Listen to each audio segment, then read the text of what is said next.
Wadrib lahum ini maksudnya adalah ayudzkur lahum ya Muhammad, jelaskan olehmu kepada mereka wahai Muhammad, wa mislu halihim, dan tentang perumpamaan keadaan kaum itu, min qissati ashabil qaryah, dari sebuah kisah tentang sebuah penduduk negeri, wahia, yaitu negeri itu bernama Antokia.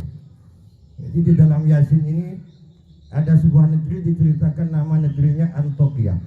Negeri Antokia itu saat ini itu adalah sebuah negeri kuno yang ada di Syria. Saat ini itu termasuk wilayah Turki, yang presidennya kita tahu semenjak 2014 itu namanya adalah Recep Tayyip Erdogan, yang ini merupakan satu-satunya presiden Islam yang menggetarkan dunia pada saat ini, yang ditakuti oleh negara-negara sekuler yang ada di dunia, yaitu namanya Recep Tayyip Erdogan. Nah, ini ada di wilayah Turki yang bernama Antokia. Jadi dikirim dua nabi, fakadzabuhuma fa'azzazna bisalis. Tapi dua nabi yang dikirim ini ternyata dibantah oleh kaum Antokia ini. Ini saking mengokongah dan orang Turki mengokongah dengan negeri Antokia. Ngokong berkata. Sekali kirim dua, padahal pada wilayah-wilayah lain itu ketika dikirim nabi dan rasul itu paling satu. Tapi Antokia ini dua. Yang dua ini pun dikirim, tetap mereka bantah. Mereka membangkang terhadap utusan dua ini, terhadap nabi yang dua ini. Karena dua dibangkang, dikirim lagi satu, fa'azzazna bisalisin, tambah lagi satu menjadi tiga. Siapa nabi yang tiga ini? Kalau di dalam riwayah itu dijelaskan tiga nabi ini namanya, yang pertama namanya Nabi Sodik, yang kedua namanya Nabi Masduq, yang ketiga nama nabinya itu Salum.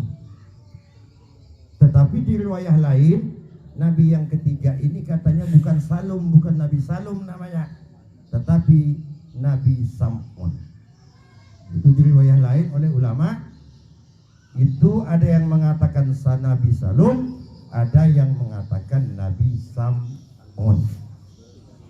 Nah, terlepas mana yang benar di antara riwayat ini, tapi yang terpenting adalah kita dapat mengambil pelajaran apa yang terdapat di dalam kisah ini.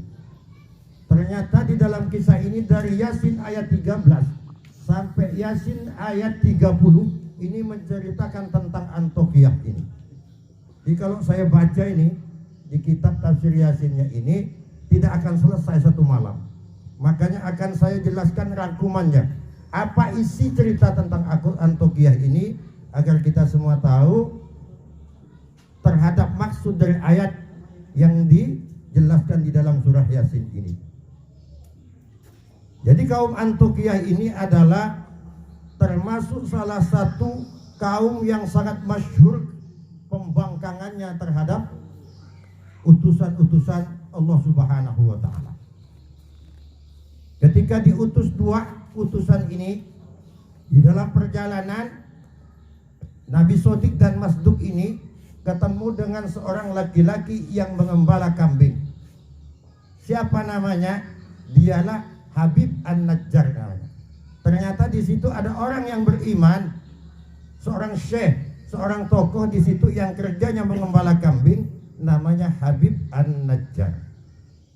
Terus Habib An-Najjar ini ketika bertemu dengan dua utusan ini bertanya, siapa kalian? Kami adalah dua utusan yang dikirim oleh Nabi Isa untuk mengajak beriman kepada kaum Antokia.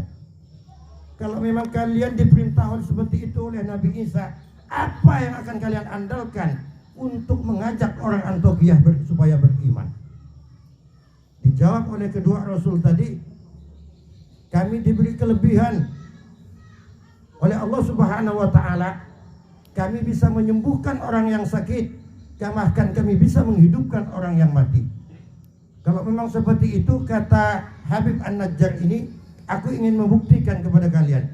Kebetulan aku punya seorang anak, anakku sudah 1 tahun lebih, dia tidak bisa bangun sama sekali karena lumpuh. Kemudian dibawa ke rumahnya oleh Habib An-Najjar ini, ternyata memang betul anaknya sedang lumpuh. Didoakan oleh kedua nabi ini, setelah didoakan diusap dari kepala sampai kaki. Ternyata setelah diusap betul anaknya ini bisa berdiri. Karena ada keajaiban seperti ini, kemudian disiarkan oleh Habib An-Najjar ini, disiarkan ke seluruh kampung bahwa ada 2 utusan yang hebat. Dia ini bisa mengobati orang yang sakit, bisa mengobati orang yang lumpuh, bahkan bisa menghidupkan orang yang mati. Karena sudah terkenal seperti ini, kemudian terdengarlah oleh Raja Antiokhia ini. Nama rajanya Antiochos atau Antiochis. Sama, dibaca Antiochos bisa, dibaca Antiochis bisa. Siapa Antiochis ini? Antiochos ini adalah raja di raja, Malikul Muluk. Dia adalah raja agung yang membawahi beberapa kerajaan, saking berkuasanya Antiochos ini. Terus dipanggil oleh Raja Antiochos ini, kalian, aku dengar itu adalah utusan Nabi Isa, dan kalian kesini ingin mengajak kami untuk beriman kepada Allah. Padahal kalian sudah tahu bahwa kami di sini sudah punya Tuhan. Tuhan kami adalah patung-patung yang kami sembah seperti yang kau lihat ini. Kata Antiochos, apa yang bisa engkau andalkan? Aku mendengar kau bisa menghidupkan orang mati dan sebagainya. Tolong buktikan hari ini. Rupanya kedua utusan ini karena ditantang oleh Raja Antiochos tadi, dia membuktikan, cuman caranya dia yang salah. Artinya apa? Caranya, namanya raja, dia ditentang di depan prajuritnya, ditentang di depan rakyatnya. Akhirnya Raja Antiochos ini marah kepada kedua utusan tadi. Karena marah, meskipun kedua utusan ini telah bisa membuktikan atas kerasulannya tadi, kemudian 2 utusan ini dipenjara oleh Raja Antiochos tadi. Masukkan ke dalam penjara. Setelah masuk ke dalam penjara, diutuslah oleh Nabi Isa lagi, nabi yang ketiga, yang namanya Nabi Salum, atau dalam riwayat lain disebut dengan Nabi Sam'un. Ini kan termasuk yang saya sebut ini adalah nabi-nabi yang tidak wajib kita imani. Karena yang kita imani cuman Nabi dan Rasul itu cuman 25. Saya harus ngajak 26. Tambah 1. 25. Tetapi Raja Sam'un ini, dia datang dengan cara diplomasi, dengan cara baik, dengan cara santun. Dengan caranya dia berhasil masuk ke dalam penjara kedua nabi yang sedang ditahan ini.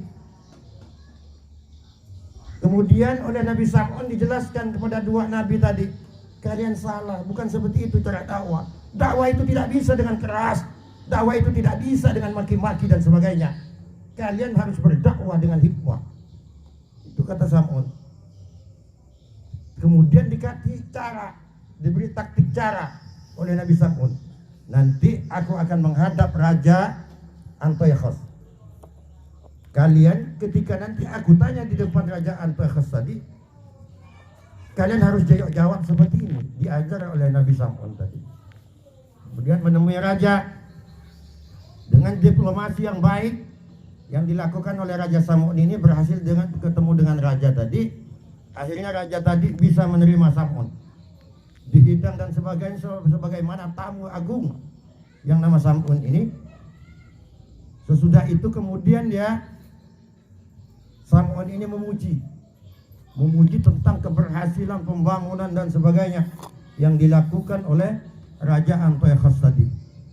Karena sudah merasa tersanjung, terpuji, kemudian dimasukkan oleh Sam'un ini tujuan utamanya.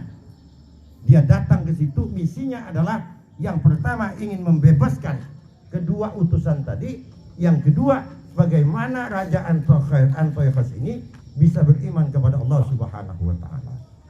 Akhirnya dipanggil. Dipanggil, dikeluarkan oleh raja tadi atas permintaan dari Nabi Sam'un tadi. Dikeluarkan dua utusan tadi dari penjara, dihadapkan kepada raja tadi. Terus diplomasi. Seakan-akan itu dua nabi ini dimarah-marah oleh Sam'un itu. Kalian salah. Apa yang kalian lakukan di sini? Dia mereka kikir. Pura-pura kikir. Ingin mengambil hati raja tadi. Jadi merasa tersanjung, merasa terbela. Raja Antiochus tadi. Baru setelah itu masuk Raja Antiochus tadi dengan diplomasinya. Aku dengar dua nabi ini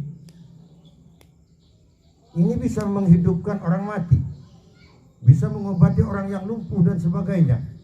Apa benar wahai Tuan Raja? Iya, aku juga memang benar mendengarnya begitu. Coba kita buktikan sekarang. Benar enggak ini? Kalau memang benar, berarti mungkin saja dia ini benar-benar utusan Allah.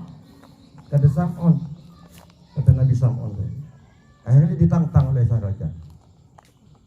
Sodik Masduk, coba kau buktikan sekarang kalau engkau memang betul bisa menghidupkan orang mati.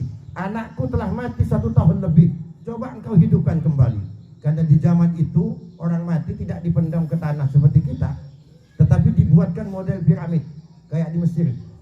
Itu ada piramid. Jadi di dalamnya itu adalah mayat. Semakin besar piramid itu menunjukkan bahwa itu adalah orang bangsawan, orang besar. Semakin besar bangunannya itu menunjukkan status ekonominya.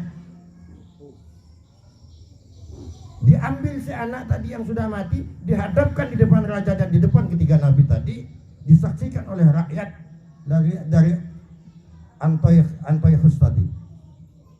Kemudian didoakan dan diam-diam Sam'un ini membantu doa kepada Nabi. Akhirnya benar, anak ini bangun yang sudah mati 1 tahun lebih. Bangun dia. Setelah bangun ditanya oleh sang ayahnya, oleh raja tadi, kamu bisa bangun? Kamu ketika kamu mati, rohmu ada di mana wahai anakku? Ditanya. Abah, aku ini ketika aku mati rohku tidak tentu Abah, melayang ke sana ke sini. Karena aku tidak tahu rohku ini termasuk roh yang tidak diselamatkan oleh Allah Subhanahu wa taala. Karena aku tidak beriman kepada Allah, karena aku justru menyembah makhluk Allah yang seharusnya dia juga makhluk, bukan zat yang wajib disembah. Dijelaskan oleh anak yang tadi. Apa yang dikatakan kedua rasul ini dan satu rasul yang ini terbongkar akhirnya. Jadi terbongkar kepada raja itu bahwa Sam'un ini juga seorang nabi. Ini dibuka rahasianya oleh anaknya yang dihidupkan kembali oleh ketiga nabi tadi. Kebal, makore nabi kira. Awalnya kan dia mula diplomasi. Akhirnya ngaku, Sam'un ngaku, kedua nabi ini ngaku. Setelah mereka sama-sama ngaku, akhirnya apa kata anak tadi? Aku ingin berpesan kepada ibu ayah, kepada kalian semua rakyat Antioquia yang ada di sini. Apa yang kalian sembah itu sesungguhnya kalian min ibadatil asnam itu tidak benar. Kalian yang menyembah patung-patung itu salah itu. Itu pekerjaan syirik, pekerjaan menentang Allah Subhanahu wa taala. Yang benar adalah kalau kalian ingin selamat, maka kalian harus ikut ini. Harus ikut terhadap ketiga nabi ini. Diingatkan seperti itu, kemudian si anak itu pamit untuk kembali lagi ke asalnya. Karena dia sudah mati. Hidupnya hanya sementara saja. Akhir mati. Setelah anaknya ini baru Habib An-Najjar kembali melanjutkannya. Iya, engkau sebenarnya, saya ini sebenarnya sudah lama menjadi orang yang beriman kepada Allah dan Rasulnya Nabi Isa alaihissalam. Cuman karena aku di sini hanya sendirian, sebatang kara yang beriman.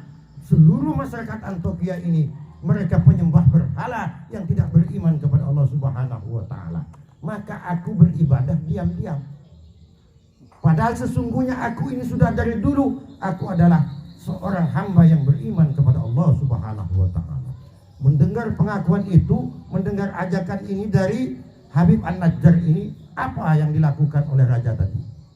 Dengan bala tentaranya, dengan rakyatnya, bukan mereka malah beriman, malah justru sebaliknya. Habib An-Najjar ini mereka bunuh, mereka cincang-cincang, mereka injak-injak, mereka perhinakan. Bahkan di dalam Al-Quran itu ada itu. Di ayat ke-27,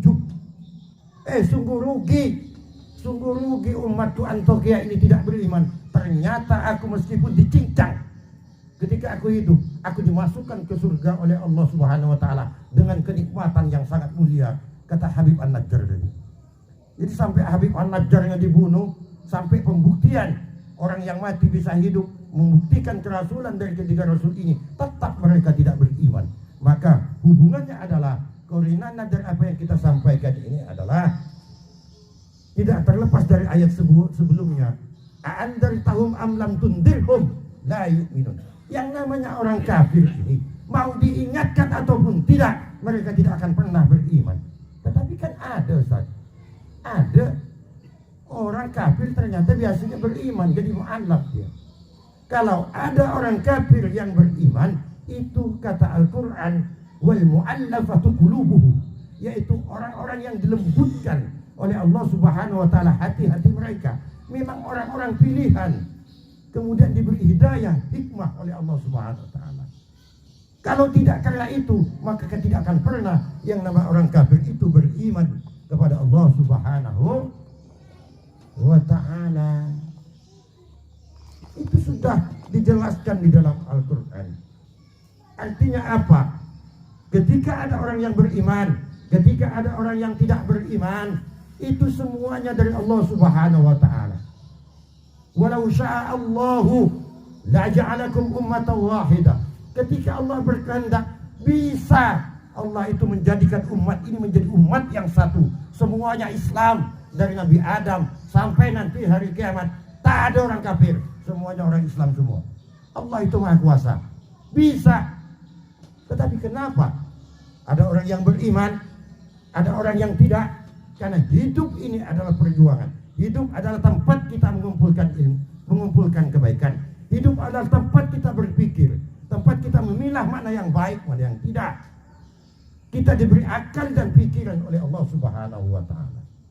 Maka tidak boleh dan tidak layak, tidak pantas ketika kita sesama muslim kita saling menghujat dengan sesamanya. Tak boleh, tak uli.